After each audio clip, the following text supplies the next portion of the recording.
Good. How are you feeling? I'm feeling good, man. I'm feeling good, dude. What's going on? I don't have to tour anymore. You're done. So For how long?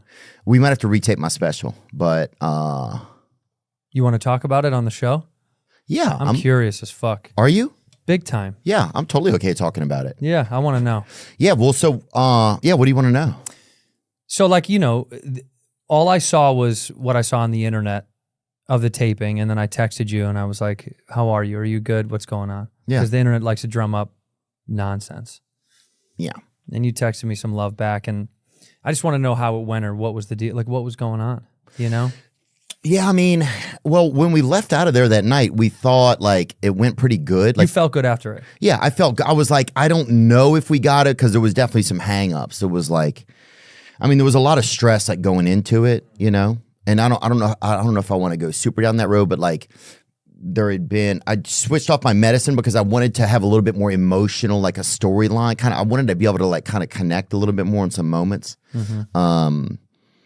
And I was having trouble having any feelings because of antidepressants. Yeah. It was just hard. It's like you try to get a feeling and it kind of stalls out. It like gets stuck in the mud, you know? Mm-hmm. So that was kind of one thing. And then like the government put out this DHS video that made me really scared.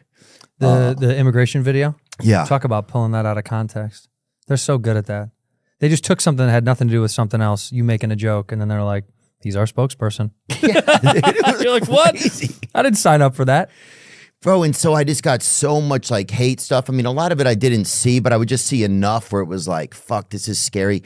And that Charlie Kirk thing had happened I think a couple weeks before. And so I started just getting real paranoid. Yeah. You know? Yeah. I started getting real paranoid at home. I was paranoid about the show, like if there could be somebody in the audience, you know, like. Oh, yeah. It just like, I think it made me really scared, to be honest with you. Yeah. And, yeah, so that was happening. And then there was just kind of too many cooks in the kitchen on this set. And then during it, yeah, I was just like, I think my, like I just had too much. It was just, it was all kind of too much to, I think, get the show off as best as I could. Mm-hmm. And so that's all I left there thinking. Like I couldn't remember where the next joke kind of went. Yeah, sure, because it's overwhelming.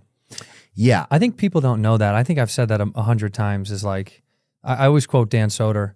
Soder always goes like when someone says, oh, I like Theo more this way than the special or whatever, or that, but it's because like with this, you're getting it straight from the tap. He's like, you're getting it right. You're drinking out of the hose like you're a kid. Like this is drinking out of the hose in podcast world and internet world. And live stand-up. Yeah. When you do a taped special, there's so many more elements that go into it that people have no idea.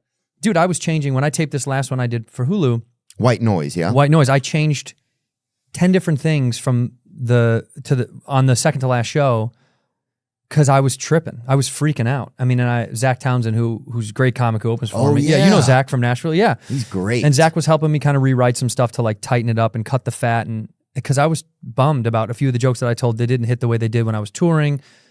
And then it gets in your head. And then I'm sitting backstage kind of having, you know, this moment of like, do I just not do that joke? He was like, no, that's a great joke. But I think it's hard to get that confidence back when you feel overwhelmed. They don't really feel it as much as you do. No, they don't know. And there should be a meter that they see that lets a live you know. Meter. Yeah. How I feel about this shit right now. And it's just jumping up and down. Yeah. And they can honestly, they can tell you're like, look, I'm feeling, this is like a 4.5 right now. It was a 6 in Des Moines, but now I don't know. Bro, that's the worst when you get in your head about, because after the first one, you're like, now what do I change? Anytime you get to like you're standing at the finish line kind of, and you're like, what do I adjust? But you've been around the whole track with all these jokes. Oh, dude. It's hard. You know what? Sometimes it feels like, especially when a joke you think was really good. You know how some NFL players get in trouble because they drop the ball before they cross the goal line?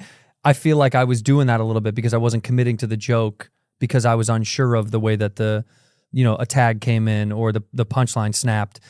And then so I started to doubt myself. But that's so natural because TV cameras are up.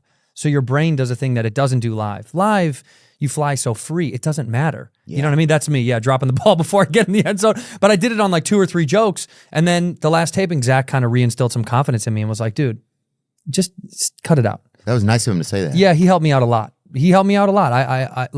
I I think if you don't have people with you in your team of whether it's features or hosts or friends or producers or directors or whoever to kind of give you that extra, dude, you're good, it gets hard. And sometimes there's too many cooks. Sometimes you're like, I know how to make this meal, man. You got to leave me alone. Yeah. But when you need it, you need it.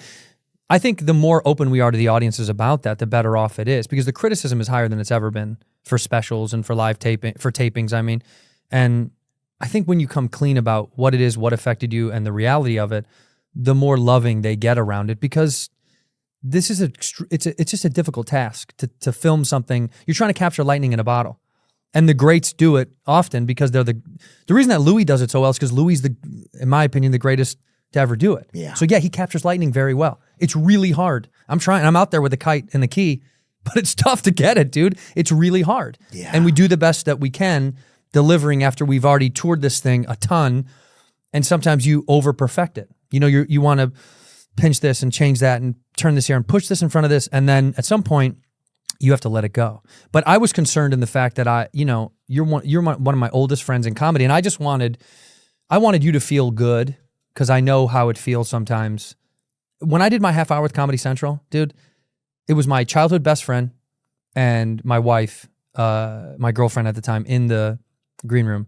And I got off stage and my best friend was like, bro, and he came give me the biggest hug. And I go, can you give me like 2 minutes in the green room with her? Is that okay? And he got out and I just started bawling. I thought I tanked. No way. I just felt the pressure and I let it all go finally.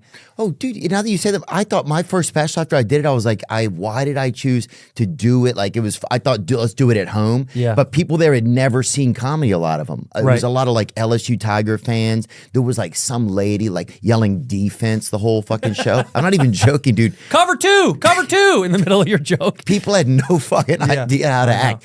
People were just yelling shit out, like, tell the story. You know, it was just... And so that was a fucking hectic. And I remember getting through that and being like, God, that was hell. It's hard, but I wanted to know you were good when I hit you because I wanted to know that everything was okay. And people have their own opinions on the internet over what went down, which is like that video that circulated of you talking to the fans after the show. Yeah, that was crazy. And I don't even really remember it, Yeah, because you're running hot at the end of a show. You're not really paying attention to anything.